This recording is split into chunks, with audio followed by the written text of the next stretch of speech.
Je me tourne désormais vers Yaron Bouskila, lieutenant-colonel de réserve et secrétaire général des Betronistim, le think tank Les Sécuritaires. Merci Yaron de répondre à nos questions. La question est crue, mais il fallait qu'elle soit posée. Est-ce que pour vous, la crise politique en Israël n'est que politique ou elle est aussi sécuritaire après ce que l'on a vu? Je pense que c'est aussi une crise sécuritaire. On a entendu parler des phénomènes d'insubordination qui est resté assez marginaux, mais c'est quelque chose qui doit nous inquiéter. Cela doit nous inquiéter parce que ça peut s'élargir et il y a un potentiel d'élargissement assez important. Et ce qui est inquiétant, c'est que des commandants, des officiers supérieurs de réserve ne sont pas opposés à ce refus de servir, et c'est une question très complexe à laquelle nous sommes confrontés en ce qui concerne les périodes de réserve. On voit, il faut se demander ce que cela signifie pour une grande part des Israéliens aujourd'hui.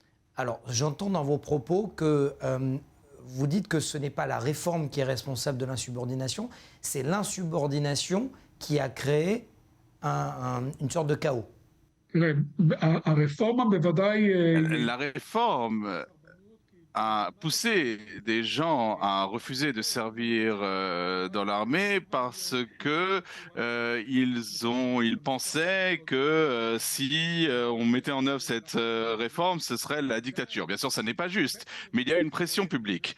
Entre-temps, ce qui est certain, c'est qu'en Israël, un pays entouré d'ennemis, on ne peut pas se permettre de refuser de servir dans l'armée. Il n'y a pas, ça n'est pas un choix parce que cela jouerait aux mains de nos ennemis. Et à chaque fois qu'on a un refus de servir dans l'armée, c'est extrêmement dangereux et cela représente un risque important pour l'armée et aussi pour les unités régulières. Yaron Bouskila, vous avez grandi et vous étiez majeur au moment des faits du désengagement du Gush Katif en 2005.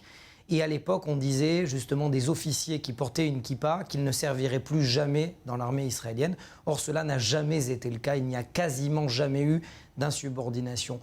Pourquoi aujourd'hui? Comment comprendre aujourd'hui un tel mouvement? Tout d'abord, vous avez raison. C'est vrai qu'au cours du désengagement de la bande de Gaza, qui était un événement très dur sur le plan social, on a eu une société divisée en deux autour de cette question. Et en fait, le refus de servir dans l'armée était très marginal, surtout des simples soldats, mais même les officiers qui habitaient dans la bande de Gaza, dans le Gush Katif, eh bien, ont respecté les ordres de l'armée parce qu'on ne peut pas se permettre de refuser de servir au sein de l'armée et de refuser les ordres. Ce qu'on voit aujourd'hui, cela vient essentiellement du fait que du côté des opposants à la réforme, ils ils pensent que l'alternative à la réforme est quelque chose de très chaotique qui aura un impact sur la vie de tous les citoyens, sur la vie quotidienne de tous ces citoyens. Cela se reflète par une véritable peur au sein des citoyens qui ne comprennent pas véritablement en quoi consiste cette réforme, quels sont ses avantages, ses inconvénients. Et je pense que les gens, et je le dis avec regret, ont une attitude assez extrême vis-à-vis de cette réforme et refusent de servir dans l'armée. Yaron Bouskila, ça sera ma dernière question. Fallait-il sanctionner vos frères d'armes, ceux qui sont lieutenants-colonels aujourd'hui, que ce soit au renseignement, que ce soit les pilotes avec qui vous servez en période de réserve, puisque vous êtes aussi commandant des opérations spéciales du front sud qui entoure la bande de Gaza? Tout d'abord, il faut dire que la plupart des endroits où on a observé des mouvements de refus, c'était dans l'armée de l'air, aussi dans les renseignements militaires. Ça n'était pas un phénomène d'envergure et on n'a pas vu ça aussi dans les unités combattantes.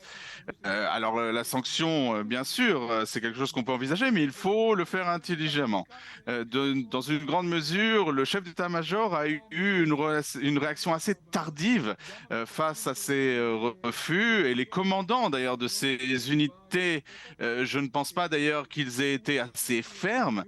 et qu'ils aient expliqué à ces gens la signification de ce qu'ils font. Alors bien sûr, il y a lieu de prendre des sanctions, mais après d'autres démarches qui n'ont pas été effectuées malheureusement. Merci beaucoup, Yaron Bouskila, lieutenant-colonel de réserve, secrétaire général des Bitronistim, le think tank. D'ailleurs, votre think tank organise ce dimanche une réunion, un rassemblement à Tel Aviv pour dire que nous sommes tous des frères d'armes, je traduis de manière littérale, et vous vous portez en faux contre נכון, ביום ראשון l'insubordination. בשעה 5 בערב מול שערי Oui, הקריה. dimanche à 17 heures, en face du quartier général de l'armée, devant le musée de Tel Aviv, nous avons un rassemblement de solidarité avec l'armée. Nous allons lire le serment que tous les soldats font d'allégeance à l'armée pour servir cette armée sans se poser de questions et être fidèles à l'État d'Israël et à Tzahal. Nous allons eh bien, protéger l'armée pour extraire la politique de l'armée. L'armée n'est pas un instrument politique, ni de droite ni de gauche, ne doit pas l'être. Et j'appelle à tous les gens à se rendre à 17 heures, donc dimanche, face à la porte Shaoul face à l'état-major.